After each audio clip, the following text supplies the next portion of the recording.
Emilia-Romagna Grand Prix. Balapan pertama untuk membuka ronde Eropa, balapan yang suguhin aksi dan juga duel semua, dan finally Wilhelmus kembali menjadi juara. Wow, gimana balapan semalam? Wah, cukup berantakan ya. Karena suhu yang nggak stabil, bannya habis yang nggak tentu, safety car di waktu yang sangat krusial. Ya langsung aja seperti biasa gue akan merangkum 5 kejadian yang terjadi di balapan kemarin. Red Bull Pure Pace. Wah, gila sih. Ya kayak di awal musim gue bilang, sebenarnya pondasi RB21 ini bukan jelek guys. Sebenarnya bagus kok. Cuma kalau sekalinya nggak nemu setup yang cocok, ini mobil bakal pelan banget. Tapi kalau sekalinya nemu setelan yang pas sama upgrade yang cocok, ini mobil bakal kenceng banget. Kayak yang kita lihat dengan Max sama Yuki kemarin, dimana mereka tampil kuat banget bahkan sejak hari Jumat sama Sabtu. Pace yang imbang sama McLaren dan juga degradasi ban yang nggak terlalu parah, bikin Red Bull bisa ngimbangin McLaren di long run pace-nya. Kalinya Max bisa start kedua dengan gap yang tipis banget sama Piastri yaitu 0,034. Sedangkan Yuki start dari pit lane karena dia crash start hari Sabtu.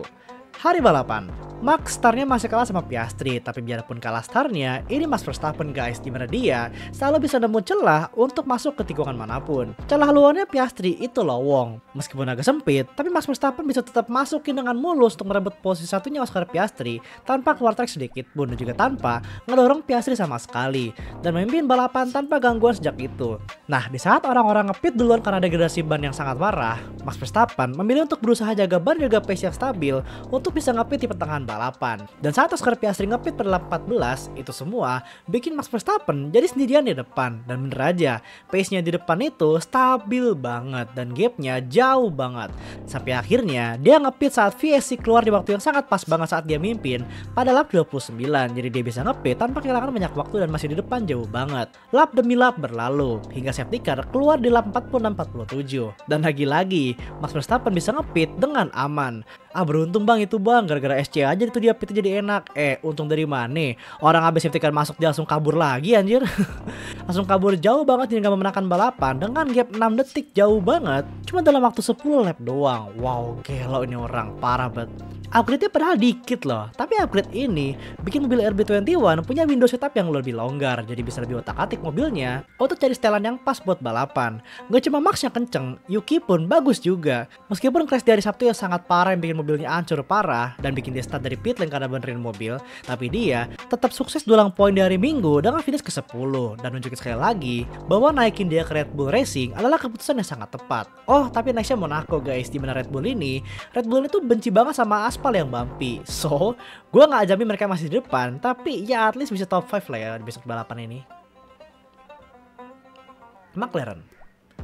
Gue juga kaget sih lihat McLaren segini telaknya ya kalah sama Max Verstappen, karena mengingat betapa mereka ngobok-ngobok Red Bull di Miami balapan lalu.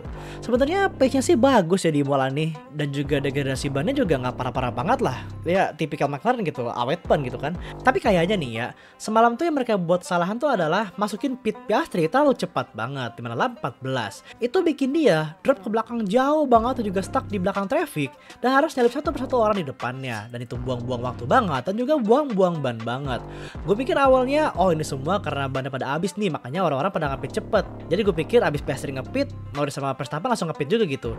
Lah meanwhile Norris sama Verstappen bisa-bisa aja tuh nahan ban sampai lap 29. Lap 29 tuh jauh banget loh. Itu gapnya 15 lap aja sama pitnya si Piastri, 15 lap loh.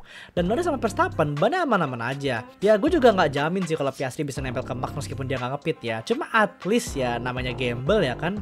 Ya karena situasi sulit juga sih. Karena ya Max makin jauh di depan, so McLaren cobain sesuatu yang berbeda, yaitu dengan bermain undercut. Tapi perhitungannya sedikit agak rugiin di sisi Piastri, karena bener-bener drop banget di luar top 10 loh. Piastri harus nyelip orang satu persatu, gila anjir. Sementara Norris di sini main aman dengan strategi golong dan ikutin Verstappen ngepitnya. Jadinya dia stay di depan terus, nggak drop ke belakang banget. Nah Piastri nih yang kelihatan lebih punya pace malah tersyok-syok di belakang karena pit kecepatan dan harus ngabisin ban yang lebih yang harusnya buat duel ngejar Max Verstappen, malah habis sia-sia buat nyelip orang satu persatu. But overall mereka masih kenceng sih. Oh satu lagi, gue juga amazed dimana keputusan McLaren, mereka tuh berani banget loh buat nggak kasih Lando lewat dengan mudah dan biarin mereka battle satu sama lain. And again, gak ada yang sempurna guys. McLaren pun wajar masih lakuin kesalahan ya, karena gue yakin lah mereka ngelakuin itu tetap mau menang gitu loh. Cuma kali ini gamble-nya nggak pay off aja gitu. Nah kalau gamble semalam itu pay off dan Piastri berhasil mimpin dengan strategi itu, gue yakin semua kita bakal ngomong, McLaren pinter ya. Nah, yang namanya strategi bisa jadi pelajaran kan guys ya. remontada Ferrari. Tim yang gue kata-katain dan juga gue hina banget di hari Sabtu ternyata bisa bagus ya guys ya. Emang siklus jadi tifosi itu begitu, marah-marah senang, marah-marah senang, kayak begitu terus sampai McLaren nanti menang juara dunia. Waduh. Ya karena gimana ya, tahu diri aja lah gitu. Jumat pace-nya amburadul, cuma emang di kekuatan longgaran pace-nya emang lumayan lah ya, nggak bagus sama tapi lumayan lah. Qualinya ya Allah 11-12 loh, nggak ada kenceng-kenceng sama sekali. Dipantatin 2 Williams, 2 Aston, kita khawatir dong karena kan yang malah susah banget buat nyalip ya. Apalagi start di belakang gitu kan, dan bener-bener main strategi untuk bisa balik ke depan. Tapi semuanya berubah pada hari Minggu. Start dengan ban berbeda, hard untuk Lewis, medium untuk Leclerc, bikin strategi Ferrari bervariasi buat kedua pembalapnya. Yang satu golong, yang satu main plan A. Pace-nya juga bagus di kedua bannya, mau itu hard atau medium, sehingga bikin mereka bisa pit dengan aman sesuai rencana. Mau ada VSC, mau ada safety car, itu nggak ganggu mereka buat tetap berada di barisan depan. Dan strateginya pun tidak tergonjang-ganjing dengan semua kondisi itu. Bener-bener nggak ada panik atau gagal eksekusi saat ganti ban lah, nggak ada miscom lah, beneran oke lah, faultless lah mereka semalam itu. Ya sempat kontroversial sih saat Leclerc dorong si Albon ya, tapi itu semua bikin Lewis naik ke posisi keempat. Dan gue pikir Leclerc habis itu akan dipenalti gitu kan, karena itu bener-bener dorong clear banget tuh, dorong si Albon. Leclerc salah banget, tapi ternyata mereka pinter. Demi dari penalti, Leclerc kasih balik posisinya ke Albon, jadinya dia tetap aman. Anjir pinter loh.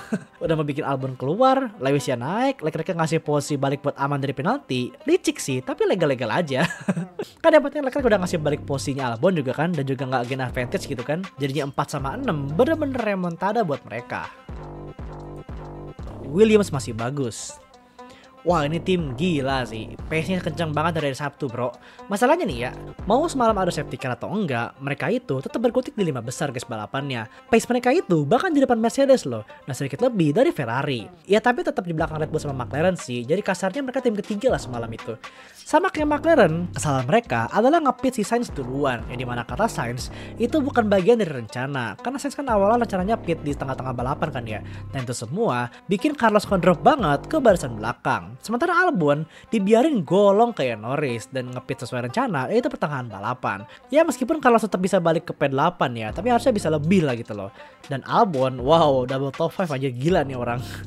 Williams berkembang banget sih, dua drivernya orang gila, kencang semua, pinter semua. Sebenarnya agak gila sih buat gue bilang ini, tapi podium masih mungkin buat mereka dapat musim ini.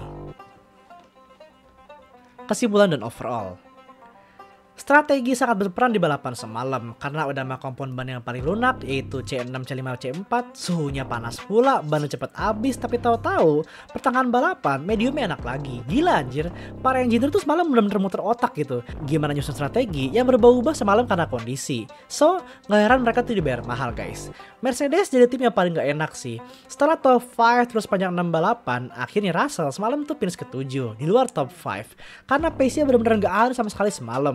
Mercedes masih lemah banget di kondisi panas. Bahkan Williams aja masih lebih kencang daripada mereka guys. Aston Martin sayang banget sih ya, mereka tuh kehabisan ban guys, jadinya mereka nggak bisa berbuat banyak saat safety car terakhir. Jadinya mereka tetap di luar top 10 juga gitu kan. Dan Isaac Hadjar yang ya apes aja sih ya, ngepitnya pas lagi rame jadi turun ke posisi 9. Sebenarnya masih bagus sih poinnya, cuma ya nyesek aja gitu karena sepanjang balapan dia tuh ada di top 6. Dan yap, itulah rangkuman dari apa aja yang terjadi di balapan kemarin episode 7.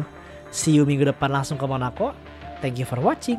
Jangan lupa subscribe.